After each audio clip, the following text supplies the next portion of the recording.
dari orang yang telah meninggalkannya.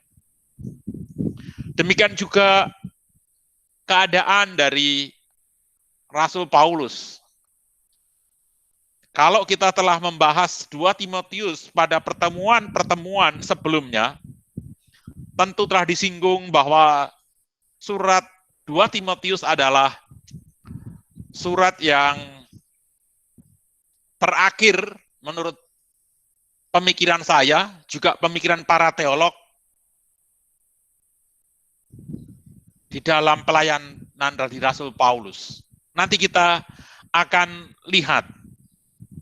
Dan surat yang terakhir itu kebetulan adalah surat yang ditulis Rasul Paulus kepada anak yang paling dikasihi. Anak sekaligus rekan sepelayanan yang paling dia percaya, yaitu Timotius. Maka surat ini bersifat sangat-sangat personal. Nah, nanti kita akan membacanya bagian demi bagian hingga perikop ini selesai. Oleh karena itu, sekali lagi, mari saya mengajak teman-teman sekalian untuk membuka Alkitab kita. Sekalipun saya tidak melihat, saya harap teman-teman sungguh-sungguh membuka Alkitab di rumah. Mari kita buka di 2 Timotius. 2 Timotius pasal yang keempat, ayatnya yang ke-9 sampai ayatnya yang ke-22. 2 Timotius pasal yang keempat, ayat 9 sampai 22, kita akan membaca secara bersama-sama, sekalipun kalian semua make kalian mute. Mari kita baca bersama-sama, demikian ada tertulis. Berusahalah segera datang kepadaku, karena Demas telah mencintai dunia ini dan meninggalkan aku. Ia telah berangkat ke Tesalonika, Krekes telah pergi ke Galatia, dan Titus ke Dalmatia. Hanya Lukas yang tinggal dengan aku. Jemputlah Markus, dan bawalah ia kemari, karena pelayanannya penting bagiku. Titikus telah kukirim ke Efesus. Jika engkau kemari, bawa juga jubah yang kutinggalkan di Troas, di rumah Karpus, dan juga kitab-kitabku, terutama perkamen itu. Alexander, tukang tembaga itu telah banyak berbuat kejahatan terhadap aku. Tuhan akan membalasnya menurut perbuatannya. Hendaklah engkau juga waspada terhadap dia, karena dia sangat menentang ajaran kita. Pada waktu pembelaanku yang pertama, tidak seorang pun yang membantu aku. Semuanya meninggalkan aku. Kiranya hal itu jangan ditanggungkan atas mereka. Tetapi Tuhan telah mendampingi aku dan menguatkan aku, supaya dengan perantaraanku Injil diberitakan dengan sepenuhnya, dan semua orang bukan Yahudi mendengarkannya. Dengan demikian, aku lepas dari mulut singa. Dan Tuhan akan melepaskan aku dari setiap usaha yang jahat. Dia akan menyelamatkan aku, sehingga aku masuk ke dalam kerajaan-Nya di sorga. Baginya lah kemuliaan selama-lamanya. Amin. Salam kepada Priska dan Aquila, dan kepada keluarga Onesiporus. Erastus tinggal di Korintus, dan Trofimus kutinggalkan dalam keadaan sakit di Miletus. Berusahalah kemari sebelum musim dingin. Salam dari Ebulus dan Pudes, dan Linus dan Claudia, dan dari semua saudara. Tuhan menyertai rohmu, kasih karunia-Nya menyertai kamu. Demikian firman Tuhan. Tuhan Yesus bersabda, yang berbahagia setiap kita yang mendengarkan firman Tuhan, merenungkannya dan hidup di dalamnya. Teman-teman yang Tuhan Yesus kasihi, saya tadi menyebutkan bahwa surat ini adalah surat terakhir dari Rasul Paulus. Karena kalau kita membaca dari ayat sebelumnya, Misalnya 2 Timotius pasal 4 ayat yang ke-6.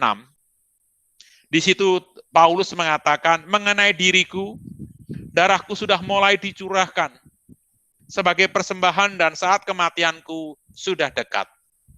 Rupa-rupanya Rasul Paulus sudah tahu persis bahwa hasil persidangan pertama, hasil pembelaan pertama, hasil dia naik banding pada sidang yang pertama, seperti yang tadi kita baca di ayat yang ke-16, rupa-rupanya tidak menghasilkan hasil yang baik. Sekalipun pembelaan Paulus begitu kuat, bahkan kalau bukan gara-gara ingin pemulihan nama baik, mungkin Paulus nggak naik banding ke Roma, dia sudah dibebaskan. Seperti yang dicatat di Kisah Para Rasul. Tetapi ketika dia naik banding ke Roma, yang awalnya dia sangat yakin untuk kembali, itu bisa kita baca di Filipi pasalnya yang kedua, ketika dia menulis surat kepada jemaat di Filipi. Dia mengutus Timotius dan Epaphroditus mengunjungi Filipi. Dan dia mengatakan, aku pun mempunyai keyakinan akan segera datang kepadamu. Artinya ketika itu, Paulus sedang di penjara di Roma, mempunyai keyakinan bahwa persidangannya akan membawa kepada kebebasan. Dan saat pembelaan yang pertama, ketika disebut tidak seorang pun mendampingi aku, dan hasil persidangan itu membuat Rasul Paulus menjadi pesimis bahwa dia tidak mungkin bebas. Maka dia mengatakan, saat kematianku sudah dekat, darahku sudah mulai dicurahkan. Mungkin sebelumnya Paulus menerima kehormatan sebagai sebagai narapidana yang terhormat, namun mungkin di akhir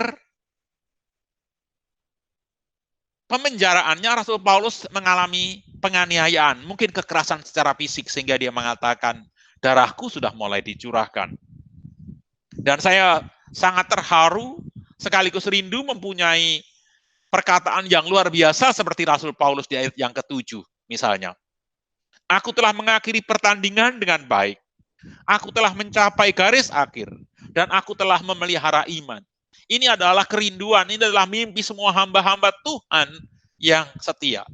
Jadi sekali lagi, pada saat ini, Paulus sudah mulai pesimis kalau dirinya akan dibebaskan. Dia meyakini ini adalah garis akhir.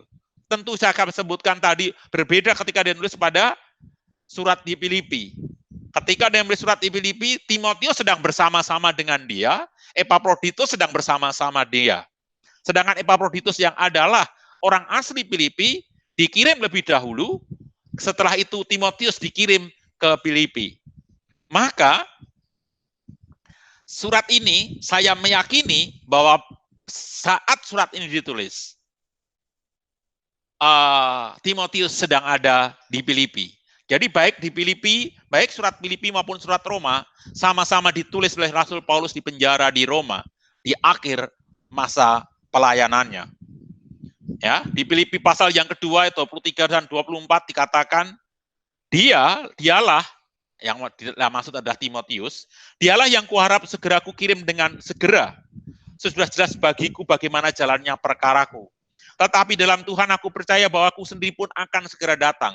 Jadi waktu nulis surat Filipi, Paulus mempunyai keyakinan dia bebas.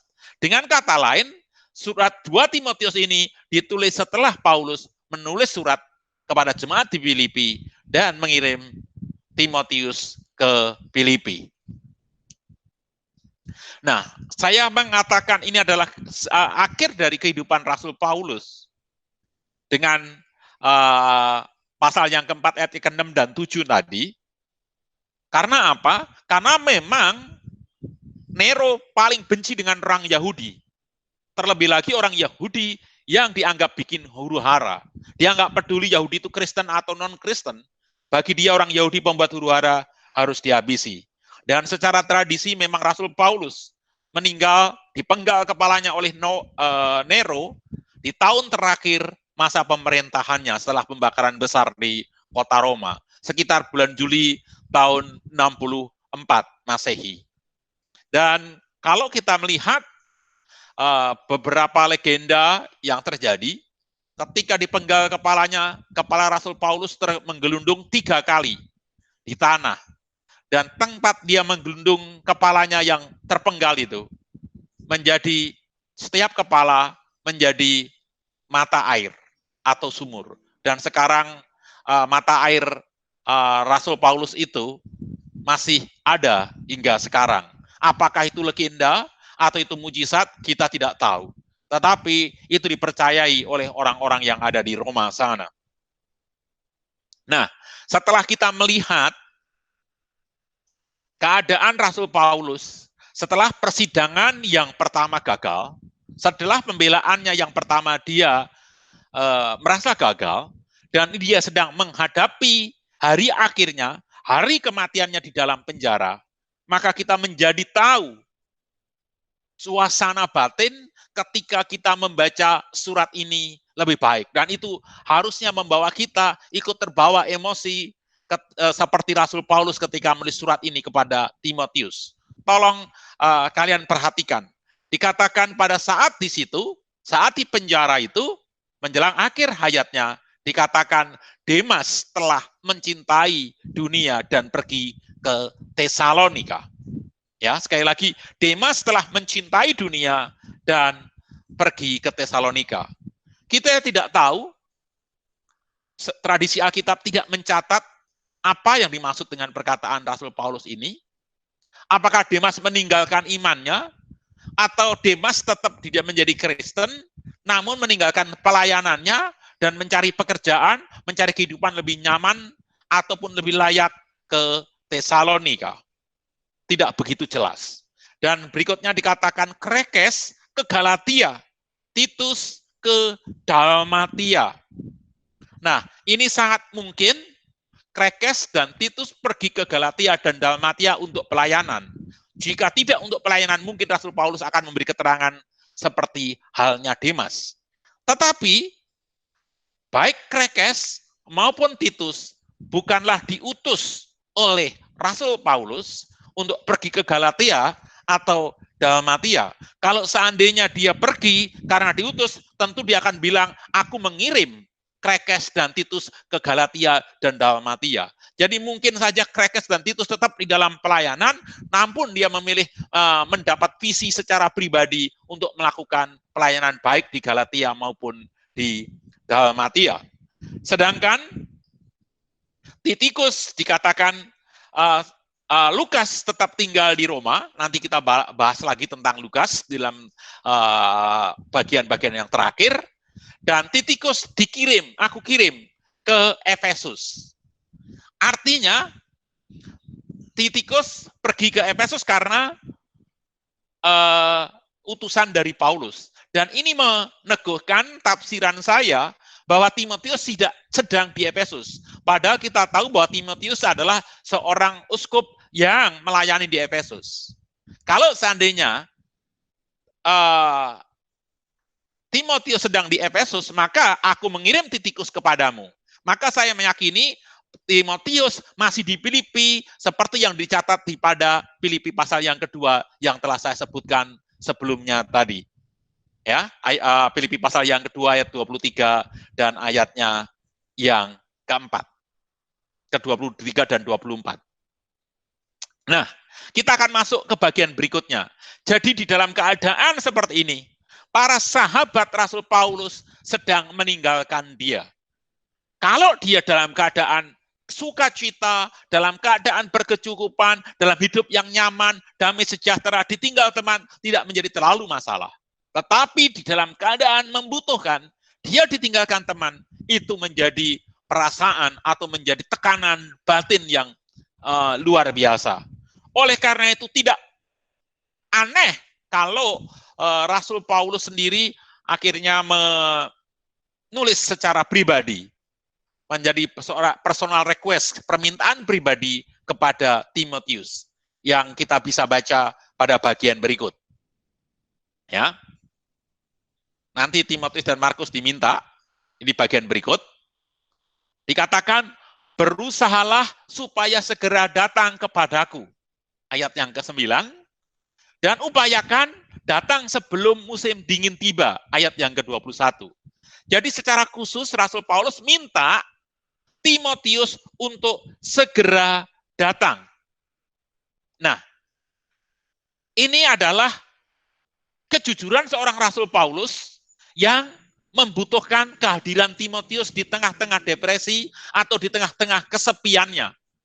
Jangan berpikir kalau seorang hamba Tuhan yang luar biasa itu terus nggak pernah depresi, nggak pernah mengalami kesakitan secara mental. Mengucap syukur kalau PUI kemarin mengadakan seminar mental health gitu ya.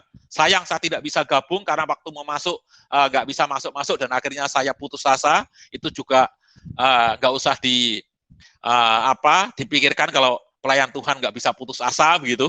Nah, Rasul Paulus di tengah-tengah ketertekanan dirinya, maka dia dengan jujur tidak segan-segan menyatakan diri membutuhkan kehadiran Timotius. Siapa Timotius? Timotius adalah anak yang dikasihinya. Timotius adalah anak angkat secara rohani. Timotius yang dulunya anak bawang, akhirnya menjadi rekan sekerja dan menjadi rekan kerja yang paling dipercaya. Maka menjelang akhir hidupnya, Rasul Paulus minta kehadirannya. Dan kalau dikatakan, datanglah kepadaku sebelum musim dingin, mungkin itu berkaitan kepada jumlah yang dimintanya dari rumah salah seorang jemaat yang ada di Troas. Ya, nanti saya sebutkan namanya. Nah, jadi sekali lagi, Rasul Paulus tidak segan-segan menyatakan kebutuhannya, tidak segan-segan menyatakan kerapuhannya di depan orang lain, sekalipun orang lain itu adalah yang dulunya seorang anak bawang bagi dia. Seorang anak rohani, Paulus tidak menutupi kelemahannya. Itu menarik dari seorang pribadi Paulus yang selama ini kita kenal sebagai tokoh yang kuat, tokoh yang kolerik, tokoh yang pemimpinannya begitu menonjol. Dan yang kedua, dia juga mengatakan, jemputlah Markus dan bawalah ia kemari, karena pelayanannya penting bagiku. Ini adalah kejujuran Rasul Paulus yang lain lagi. Dia tidak segan-segan dan tidak gengsi ketika dia mengatakan, aku membutuhkan Markus, membutuhkan pelayanan Markus penting bagiku. Padahal kalau kita membaca Kisah Rasul pasal yang ke-15 ayat 37 sampai 40, Rasul Paulus sangat mencela Yohanes yang disebut Markus ini. Karena apa? Markus pernah tidak setia atau meninggalkan pelayanan di dalam misi pelayanan Rasul Paulus. Sehingga terjadi konflik besar antara Paulus dan Barnabas, di mana Barnabas adalah seorang penjamin, Barnabas adalah seorang yang selama ini menjamin supaya dia diterima oleh para rasul, pertobatan dia dipercaya oleh para rasul, bahkan dia adalah seorang mentor bagi Rasul Paulus untuk pertama kali masuk di dunia kekristenan. Tetapi Rasul Paulus tidak segan-segan berdebat, bahkan berselisih paham begitu besar dengan Barnabas, karena Markus yang dia celanya. Tetapi setelah kesadaran penuh bahwa Markus ternyata berubah, Markus ternyata adalah orang yang bisa berubah semakin dewasa di dalam Tuhan, dia tidak segan-segan mengakuinya. Kan biasanya ketika seorang hamba Tuhan yang wow begitu, ketika dia nggak suka seorang disingkirkan, ketika yang dia singkirkan itu makin besar, dia bukan akan menerima menjadi rekan sekerja. Umumnya dia akan nyinyir mencari kelemahan karena nggak mau dia disaingi. Tetapi berbeda dengan Rasul Paulus. Paulus dengan terbuka mengakui bahwa aku dulu salah terhadap Markus dan sekarang aku membutuhkan dia karena pelayanannya penting bagiku. Dan yang ketiga, permintaan pribadi Rasul Paulus kepada Timotius. Juga jika engkau kemari, bahwa juga jubahku yang kutinggalkan di Troas di rumah Karpus dan juga kitab-kitabku, terutama perkamen itu, di ayatnya yang ke-13. Kalau kita melihat di situ, berarti perjalanan dari Filipi menuju Roma melewati daerah yang disebut Troas. Dan Paulus meninggalkan benda-benda kesayangannya di rumah Karpus yang di Troas. Kita tidak tahu siapa itu Karpus, karena hanya disebut sekali di dalam Perjanjian Baru, di dalam Alkitab. Namun kalau kota Troas, Paulus berkali-kali melewati kota Troas. Misalnya kisah 16 ayat 8 dan ayat yang ke-11, kisah 20 ayat 5 dan 6, 2 Korintus 2 ayat 12, di situ kota Troas disebut. Artinya Paulus berkali-kali melewati kota itu. Mungkin di dalam perjalanan terakhir, Paulus ditangkap di situ sebelum dibawa ke Yerusalem, diadili di Yerusalem, diadili di Yudea, dan akhirnya naik banding ke Roma. Nah, ketika di situ, ketika penangkapan, mungkin Rasul Paulus yang ditangkap oleh orang Yahudi waktu itu, dia tidak sempat untuk membawa barang-barang berharganya. Apa itu barang-barang berharganya? Yaitu dikatakan jubah dan kitab-kitabku, terutama perkamen. Mengapa jubah menjadi begitu berharga bagi Rasul Paulus? Paulus bukan seorang yang kaya atau seorang pelayan yang memperkaya diri. Bahkan dia menggunakan keterampilannya untuk menjahit tenda, untuk menyukung pelayanannya. Maka sekarang ada istilah tent ministries, ya, tent maker ministry, membuat tenda, pelayanan pembuat tenda, orang-orang yang membiayai pelayanannya sendiri, orang-orang yang sambil bekerja secara profesional dan mencukupi kebutuhannya, sehingga tidak perlu terlalu mengharapkan dari pelayanan.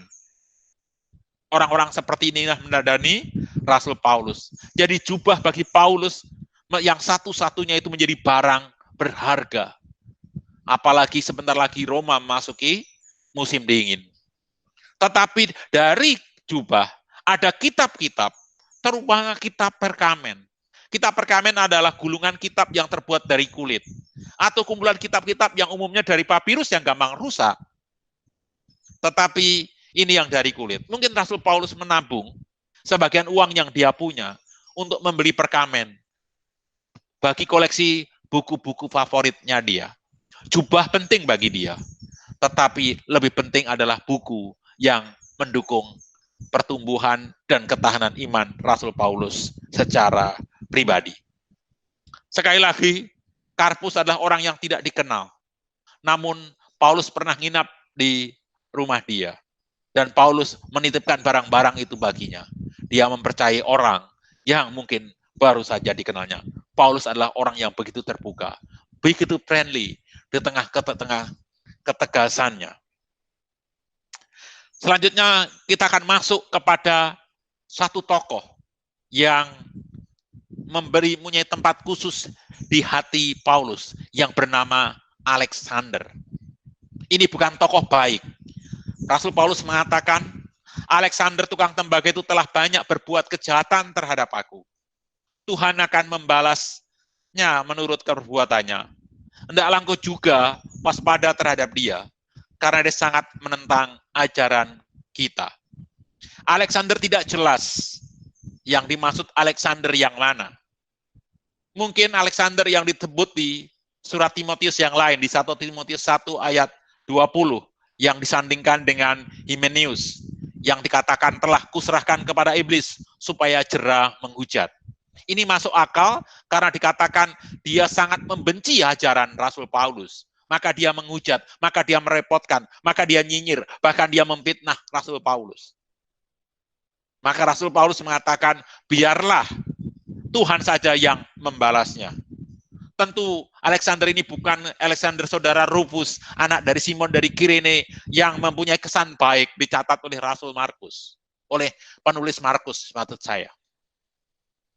Jadi teman-teman yang Tuhan Yesus kasihi, terhadap orang yang jahat sekalipun, Paulus tidak membuang-buang waktu untuk membalasnya dengan kejahatan, melainkan dia menyerahkan keadilan dan pembalasan itu dilakukan oleh Tuhan. Dia mengutip perjanjian lama bahwa pembalasan itu adalah haknya Tuhan. Namun, supaya orang lain tidak mengalami seperti yang dia alami, Rasul Paulus mengingatkan Timotius untuk waspada terhadap orang itu. Oleh karena itu, teman-teman sekalian yang Tuhan Yesus kasihi, Kita tidak salah menilai seseorang. Kita tidak salah menilai ajaran seseorang. Bahkan kita tidak salah mengkritik ajaran seseorang. Bukan untuk membenci orang yang kita kritiki. Bukan untuk membenci institusi yang salah. Tetapi supaya orang lain tidak jatuh di dalam kesalahan yang sama dari orang-orang yang kita kritisi. Tadi pagi dalam suatu dialog di Facebook, ada seorang yang bertanya tentang gereja Bahtera. Gereja yang kalian bisa lihat videonya banyak bertebaran di Facebook, begitu bagus. Rata-rata pelayanannya wanita. Awalnya tidak cerita apa-apa. Dan kamu mengucap syukur ketika ada salah seorang ibu yang bersaksi di dalam percakapan itu, yang mengatakan dia dulu anggota itu, yang setelah cukup lama terlibat di gereja itu, si ibu itu mengatakan, ternyata pemimpin gereja itu mengaku dirinya Mesias, Mother of God. Dan dari situ dia akhirnya mengajak anak-anaknya, seluruh keluarganya keluar dari gereja tersebut. Ibu ini tidak bermaksud memperjelek gereja yang telah dia tinggalkan, tetapi dia mengingatkan supaya orang lain tidak tersesat di dalam gereja yang sama. Oleh karena itu teman-teman, sekalipun generasi Z, generasi Alpha adalah generasi yang membenci orang yang mengkritik orang lain, tetapi demi kebenaran, mari kita memberi sifat kritis, bukan dalam nuansa yang membenci, namun meluruskan dan supaya orang lain tidak jatuh kepada lubang yang sama. Sama seperti Paulus mengingatkan kepada Timotius mengenai Alexander yang telah melukainya. Dan ini dilanjutkan dengan perasaan Rasul Paulus ketika di persidangan yang pertama yang tadi telah kita baca dan telah saya singgung-singgung di dalam penjelasan sebelumnya. Pada waktu pembelaanku yang pertama, tidak ada seorang pun yang membantu aku. Semuanya meninggalkan aku. Kiranya hal itu jangan ditangguhkan atas mereka. Maksudnya kiranya jangan ada orang yang menyalahkan orang-orang yang meninggalkan aku. Jangan menyalahkan Krispus, jangan menyalahkan Titikus, jangan menyalahkan yang lain. Karena mereka telah memenuhi panggilan Allah. Karena mereka telah melakukan pelayanan. Jadi jangan menyalahkan mereka yang telah meninggalkan aku. Kira-kira Rasul Paulus begitu. Tidak ada seorang pun yang membantu aku. Semuanya meninggalkan aku. Tetapi Tuhan telah mendampingi aku dan menguatkan aku. Dalam keadaan normal, ditinggalkan orang tidak menjadi terlalu masalah. Tetapi saat persidangan, saat pembelaan di pengadilan, seseorang membutuhkan pendamping untuk memberi support secara spiritual dan secara mental. Namun Paulus tidak menyalahkan masalah ini. Bahkan tadi dia mengatakan, jangan ada orang yang menyalahkan mereka. Mengapa Paulus begitu kuat? Karena dia mempunyai jangkar yang kuat, yaitu iman, pengenalan, dan relasi kepada Tuhan yang dia layani, Tuhan yang dia imani, Tuhan yang dia sembah. Maka dia mengatakan, Tuhan telah mendampingi aku dan menguatkan aku. Bahkan dia menjadikan persidangan yang merugikan dia, karena isinya hanya fitnah-fitnah belaka, menjadikan Paulus menjadi sarana untuk memberitakan Injil.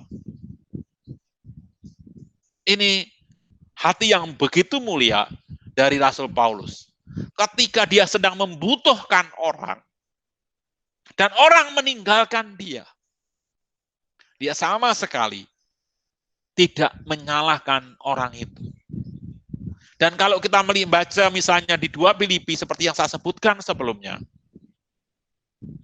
di tengah-tengah penjara, menghadapi persidangan yang pertama,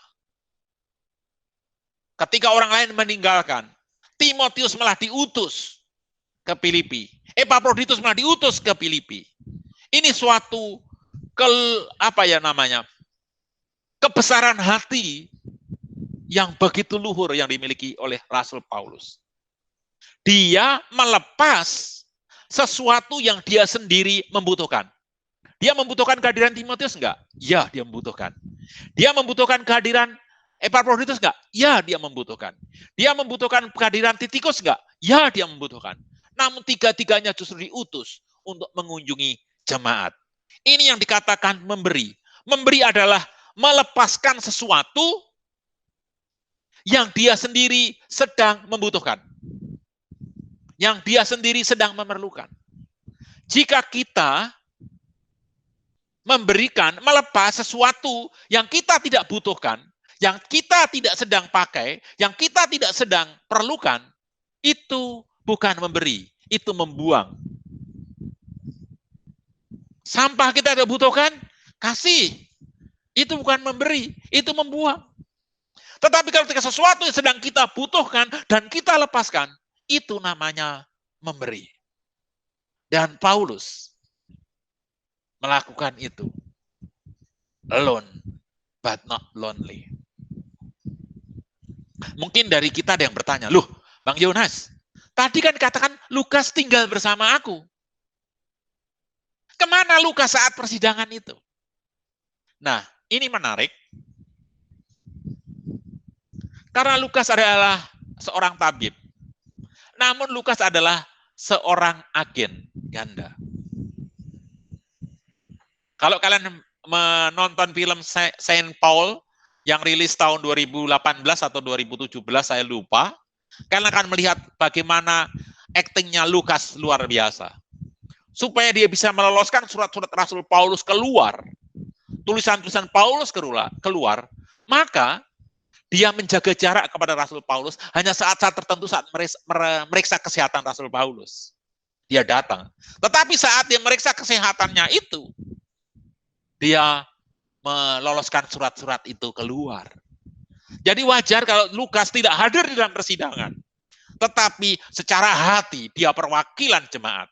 Dia perwakilan Allah yang hadir di dalam persidangan itu. Itu yang mungkin menjawab pertanyaan kita. Dan saya akan segera mengakhiri paparan ini atau eksposisi ini karena sudah lebih dari setengah jam. Namun kita masih ada membahas tentang salam penutup. Semoga kalian tidak menjadi jenuh meninggalkan persekutuan ini secara diam-diam. Salam penutup pertama dikatakan, salam kepada Priska dan Aquila dan kepada keluarga Onesiphorus. Siapa itu Priska dan Aquila? Mungkin yang dimaksud Priska dan Aquila karena ini pasangan suami istri, ya, dan kebetulan Priska lebih menonjol. Mungkin ini tokoh ini yang disebut di dalam Kisah Rasul pasal 18 ayat 26, yaitu Priskila dan Aquila. Jadi Priska ataupun itu nama lain dari Priskila. Ya, ini adalah pasangan yang mengajari Apolos tentang iman Kristen. Seorang pengkhotbah luar biasa tentang Judaism, tetapi tidak mengerti tentang apa intisari kekristenan, yaitu kebangkitan Kristus. Dia hanya mengerti baptisan Yohanes, tidak mengerti baptisan Yesus. Dia tidak mengerti cerita tentang para nabi, tapi tidak mendengar cerita tentang kebangkitan Yesus. Disitulah pasangan Priska dan Aquila mengajari dasar-dasar iman Kristen kepada Apolos. Jadi Priska dan Aquila adalah tokoh yang cukup berperan di dalam pelayanan Rasul Paulus. Demikian juga keluarga Onesiphorus. Onesiphorus ini adalah disebut di 2 Timotius 1 ayat 16. Tuhan kiranya mengaruniakan rahmat-Nya kepada keluarga Onesiphorus yang telah berulang-ulang menyegarkan hatiku. Ia tidak malu menjumpai aku di dalam penjara. Jadi ini mungkin ketika Paulus di penjara Filipi. Maka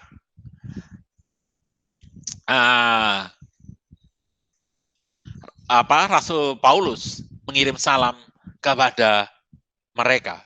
Orang-orang yang mau membela Rasul Paulus, yang tidak malu kepada posisi Rasul Paulus. Dan selanjutnya, Erastus tinggal di Korintus dan Tropimus kutinggalkan dalam keadaan sakit di Miletus. Rasul Paulus mengingatkan kepada Timotius. Mungkin Erastus adalah orang yang dikenal. Trofimus adalah orang yang dikenal oleh Timotius. Erastus itu yang mungkin yang dimaksud adalah salah seorang rekan pelayanan yang disebut bersama-sama dengan Timotius yang diutus ke Makedonia. Di Kisah Rasul 19 ayat 22. Berdasarkan data ini, maka tidak heran kalau Rasul Paulus mengingatkan, Erastus temanmu dulu, sekarang ada di Korintus. Dan tentu ini bukan Erastus yang seorang pejabat negeri seperti yang disebutkan di Roma pasal yang ke-16 ayatnya yang ke-23.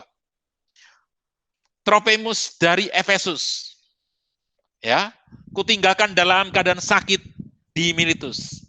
Ini juga tim pelayanan Rasul Paulus yang disebutkan di dalam Kisah Pasal Rasul pasal 20 ayat 4 dan 21 ayat 9. Ini tidak disebutkan dengan jelas dia sakit apa, mengapa dia sakit tidak dijelaskan. Namun orang-orang yang disebutkan ini adalah orang-orang yang dikenal oleh Timotius, maka Rasul Paulus menyebutkannya. Dan berusahalah kemari sebelum musim dingin, sudah saya bahas. Salam dari Ebulus dan Pudes dan Linus dan Claudia dan dari semua saudara. Ini adalah tokoh-tokoh yang tidak pernah disebutkan di tempat lain. Mungkin adalah keluarga-keluarga atau tokoh-tokoh penting yang cukup terhormat di Roma yang dikenal oleh Timotius di sini. Apa yang kita bisa pelajari dari greeting yang atau salam penutup yang dilakukan oleh Paulus kepada Timotius? Paulus mengingat dan tidak pernah melupakan orang-orang yang pernah berperan dan berjasa di dalam hidupnya. Bahkan terhadap orang yang berjasa secara negatif, yaitu Alexander, dia mengingatnya dengan baik. Namun Paulus untuk meneguhkan iman Timotius, lebih mengingatkan kepada orang-orang yang berjasa baik kepadanya.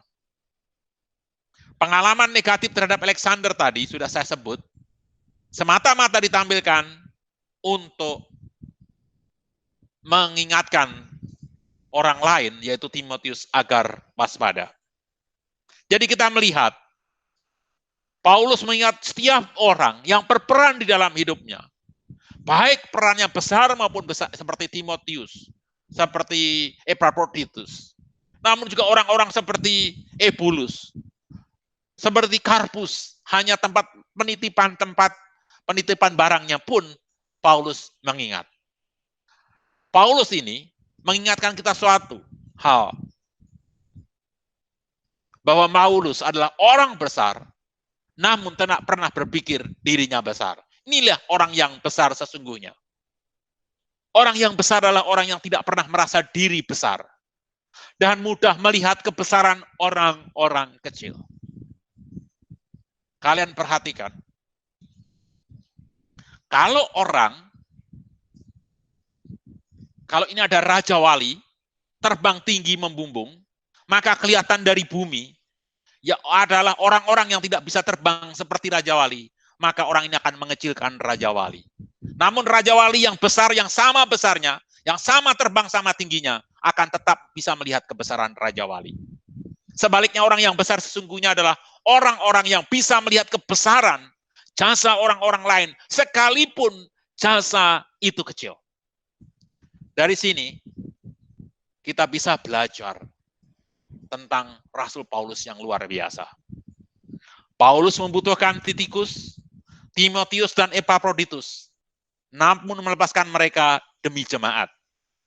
Kita belajar apa itu memberi. Paulus dengan terbuka mengakui sangat membutuhkan kehadiran orang lain yang dahulu anak bawang seperti Timotius, yang dahulu dia cela seperti Markus. Dari situ kita belajar dari Rasul Paulus, terbuka dan jujur akan kesalahan diri di masa lampau. Siapa diri kita yang merasa kuat di dalam iman dan pemahaman, sehingga kita tidak perlu merasa rapuh? Kalau Paulus sang rasul besar, mampu dan merasa mampu mengakui kerapuhan diri, mampu mengakui kelemahan diri, mengapa kita tidak? Mari kita belajar men-sharingkan pergumulan kita, kelemahan kita, bahkan kelemahan yang paling memalukan kita kepada orang lain, sehingga ada yang mendoakan kita, ada yang memberi nasihat-nasihat, ada yang meneguhkan kita, sehingga kita tidak perlu bergulat sendiri di dalam pergumulan kita. Jujur akan kerapuhan diri, jujur akan kelemahan diri, dibutuhkan kekuatan yang ekstra besar. Hanya orang-orang yang sungguh-sungguh kuat, yang mampu jujur terhadap kerapuhan diri di hadapan sesama. Saya berharap teman-teman sekalian, dari Paulus kita belajar bagaimana kita sadar diri, merangkul kerapuhan diri, menceritakan kepada orang yang dapat dipercaya, untuk kita angkat bersama-sama. Sebab orang yang selalu merasa diri kuat, sesungguhnya dia orang pemalu dan orang yang rapuh menerima diri sendiri. Kiranya pelajaran dari Rasul Paulus yang hari ini menginspirasi kita untuk menjadi hamba yang kuat dan besar, yang sebagai orang besar tidak pernah menganggap dirinya besar, melainkan mampu melihat kebesaran orang lain yang kecil sekalipun. Dan sebagai orang yang kuat, kita mampu dengan jujur merangkul dan mengaku akan kerapuhan diri di hadapan sesama. Sebab sesama diberikan kepada kita oleh Tuhan, diutus oleh Tuhan kepada kita untuk menolong kita, untuk saling menangani kerapuhan bersama. Tuhan Yesus memberkati. Saat hening bagi kita. Amin. Baik, teman-teman yang Tuhan Yesus kasihi, silahkan kalau ada pertanyaan.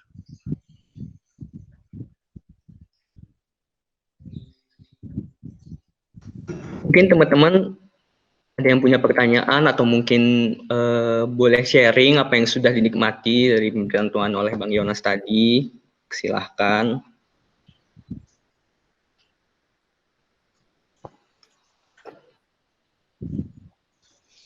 Ada tidak?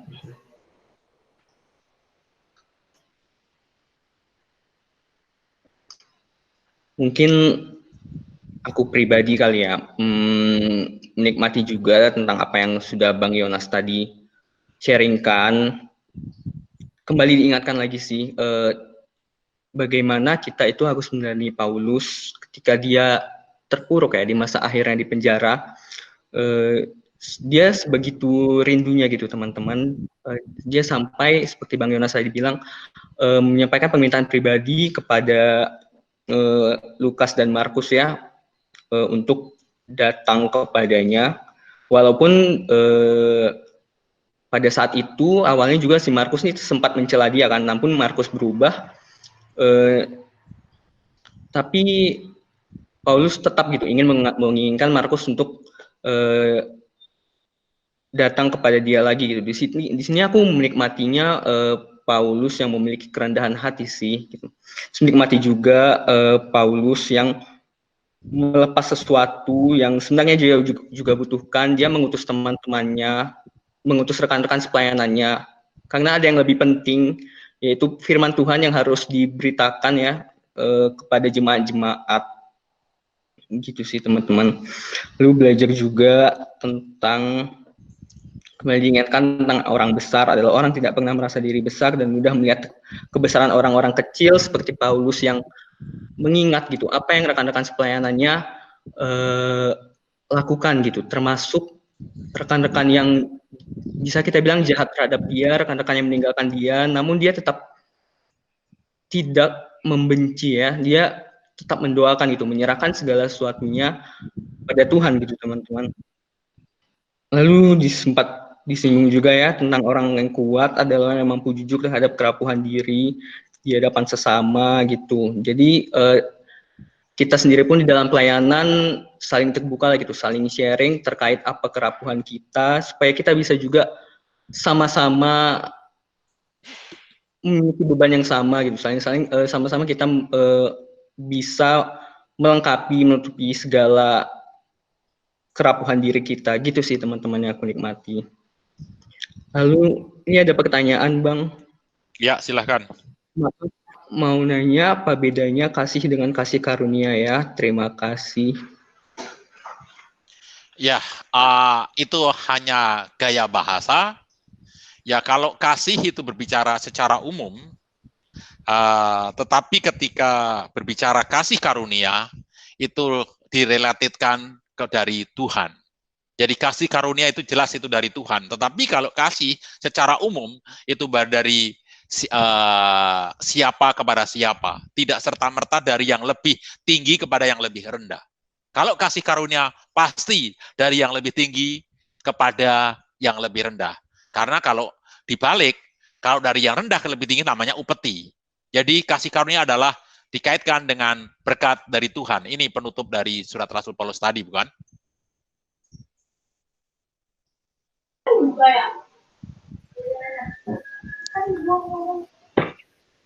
Mungkin ada lagi teman-teman yang memiliki pertanyaan.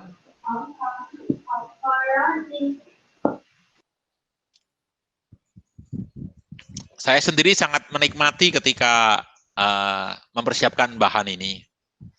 Kebetulan kemarin eksposisi Efesus itu, Filipi, saya belajar dari itu. Belajar mempersiapkan bahan buat kalian, saya belajar luar biasa tentang Paulus. Saya sangat terberkati dengan tema-tema yang diberikan kalau bentuknya eksposisi. Memang itu menguras tenaga saya. Seharian saya bergulat dengan firman, tetapi hasilnya buat saya sendiri itu jelek gitu. Karena saya sendiri dapat berkat gitu. Beda dengan bahan-bahan yang sering saya bawakan. Terima kasih untuk telah memilihkan bahan ini buat saya. Sama-sama Bang. Ada lagi mungkin dari teman-teman yang mau sharing atau bertanya?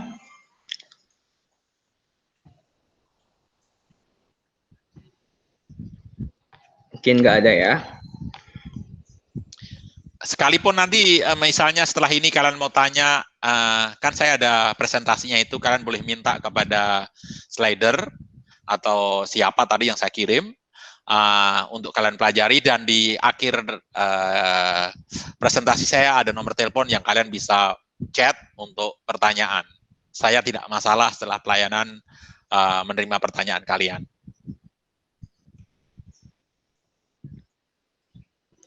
Baik, terima kasih Bang Yonas. Kalau tidak ada, mungkin selanjutnya teman-teman kita akan mendengarkan warta PO3J kita di hari ini. Pada pewarta, aku persilahkan.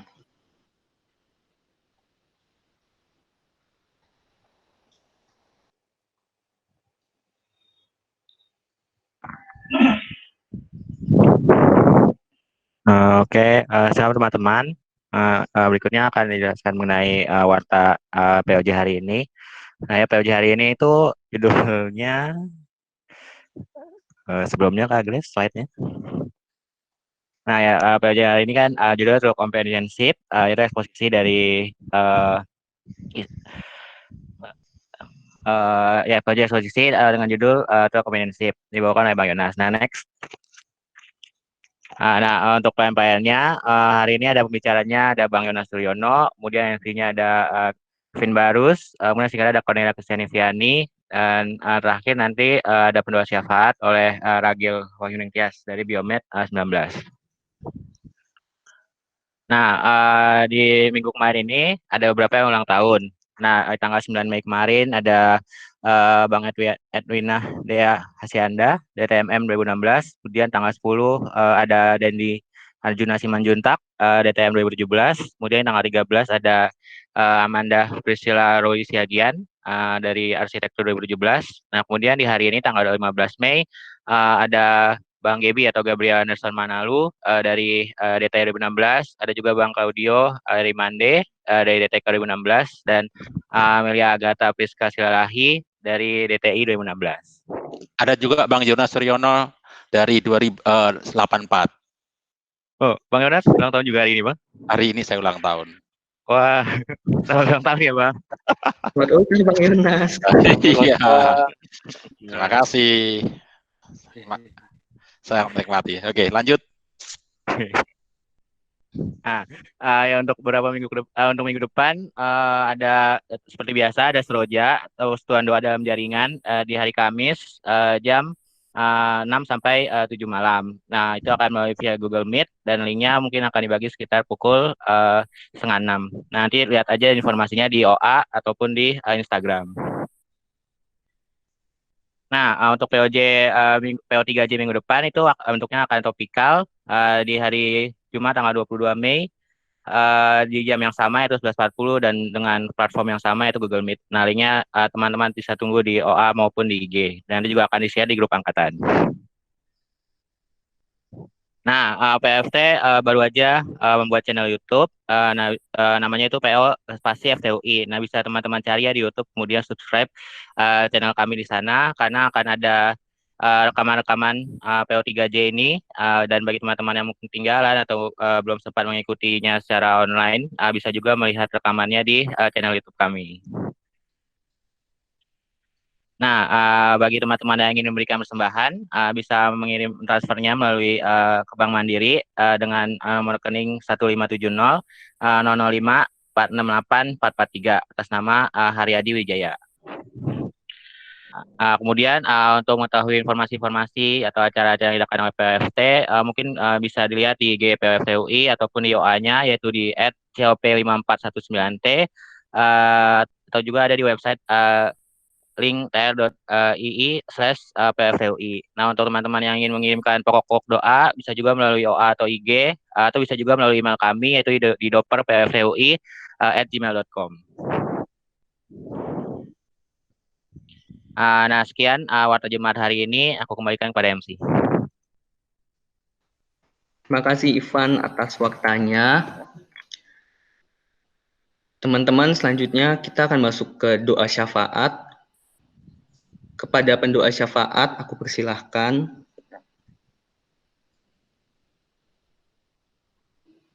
Ya, shalom semuanya. Shalom. Mari kita berdoa.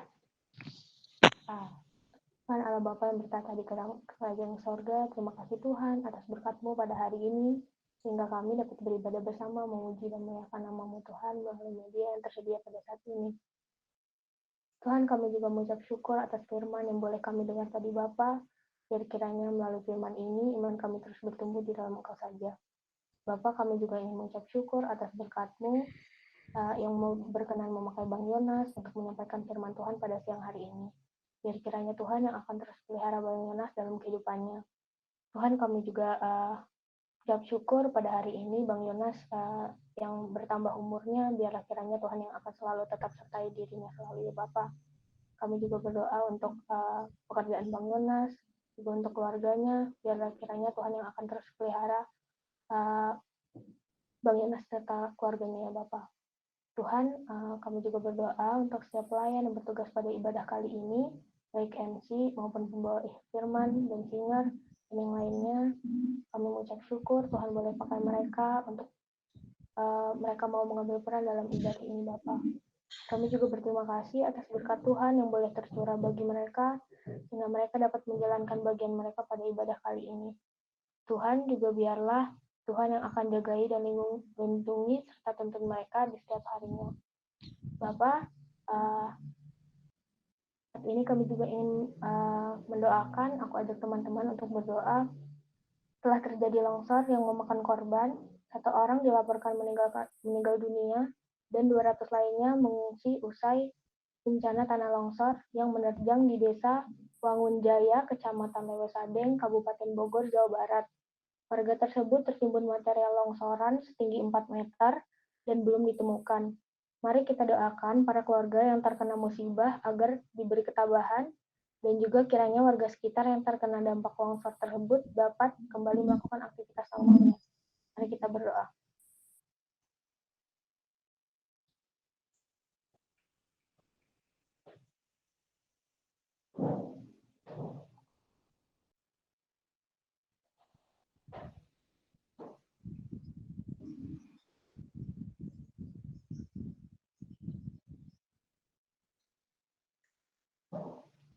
Demikian Tuhan, doa kami yang kurang sempurna ini, biarlah kiranya Tuhan yang berkenan terima dan sempurnakan Bapa, Di dalam nama Tuhan Yesus Kristus dan bimbingan Roh Kudus kami sudah berdoa. Haleluya. Amin. Amin. Nah, teman-teman, sebagaimana firman yang sudah kita dengar tadi, betapa pentingnya untuk kita menghargai dan mengerti satu sama lain terhadap sahabat sepelayanan kita. Seperti yang tertulis di Kolose 2 ayat 7, hendaklah kamu berakar di dalam Dia dan dibangun di atas Dia. Hendaklah kamu bertambah teguh dalam iman yang telah diajarkan kepadamu, dan hendaklah hatimu melimpah dengan syukur. Semoga melalui firman tadi, kita semakin dikuatkan dan dimampukan lagi seperti Allah memampukan Paulus di akhir hidupnya dan di dalam dia melakukan pelayanannya. Mari teman-teman semua, sebagai komitmen kita, aku ajak kita semua mengangkat satu pujian yang akan dipimpin oleh singer kita, I Want to Serve the Purpose of God. Pada singer dipersilahkan. 1, 2, 3, 4. I want to serve the purpose of God in my generation. I want to serve the purpose of God while I am alive. I want to give my life for something that lasts forever. Oh, I delight to do your will. What is on your heart? Show me what to do. Let me know your will and I will follow you. What is on your heart? Show me what to do. Let me know your will and I will follow you. What is on your heart? Show me what to do. Let me know your will and I will follow you. What is on your heart? Show me what to do. Let me know your will and I will follow you. I want to serve.